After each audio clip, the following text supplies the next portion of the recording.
Norman and Len, good to meet you guys. Nice. There's a lot of new ways that we get to see people killed in this movie, which I think is always a fun, creative thing.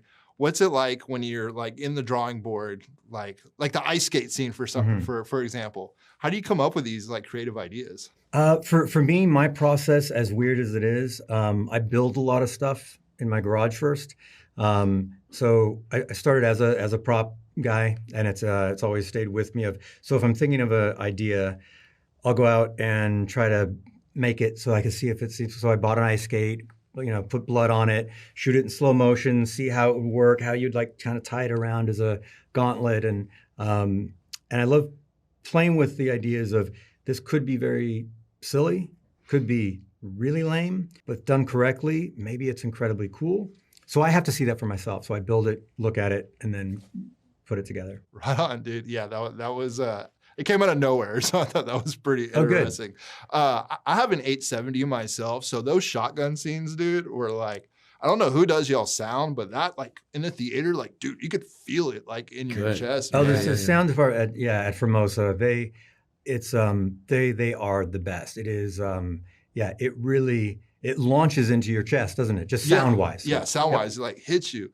Yep. But what can you tell us about Pine? Because what can you tell us without like giving too much away? Because beyond the movie, I'm super curious about his backstory.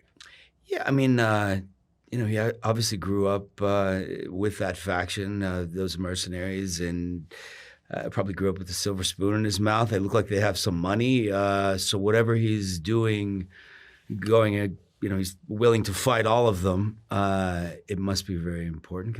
Is that a good answer? Can I say that? There's certain things I'm not allowed to talk about. No, totally. But whatever that reason is, it's big enough where he's throwing it all away and he's willing to fight everybody.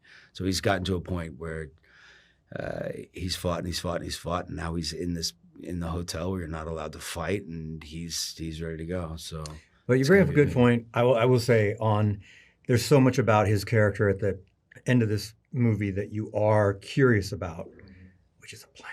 Yeah. Yes. Since she said end of the movie, I would love to see a continuation. His dead body at the end of the movie. Maybe that's what it is. Who knows? Who knows? The ghost. The ghost of Pine. Yes. I got to talk about the flamethrower scenes, dude. I have never seen anything like that. Like, we got a little taste of it, Once Upon a Time in Hollywood, but dude, this is like on a whole nother level. Yeah.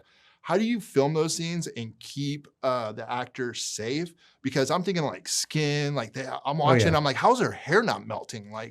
Well, it's one of the, it's the stunt team is, I think the best that we have, 8711. So it's, they are on top of safety. It's incredibly well rehearsed. The amount of time taken is, so it's credit to them, quite honestly, in terms of, because it is incredibly dangerous, and it's practical.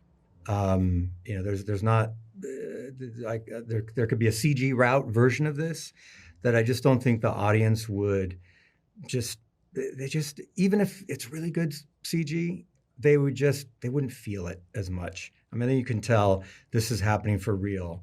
But it's because of them. They are the best team I've ever worked with. It's almost like you can feel the heat coming through the screen. Oh, for real. I mean, I know there's no actual heat, but it feels that way, dude. Like when you're actually immersed into it. When you saw the movie for the first time, man, what were you thinking? Because I love the pacing of it. Yeah, I just watched it twice in a row. I was like, yeah. I mean, it's so fun. You're right. The pace, it just never slows down. It's there's heartfelt moments, but there's also so many badass moments, and it's like you're in fourth gear the whole time. It's great. Fantastic job, guys. That was awesome. Only on the Backstage Experience.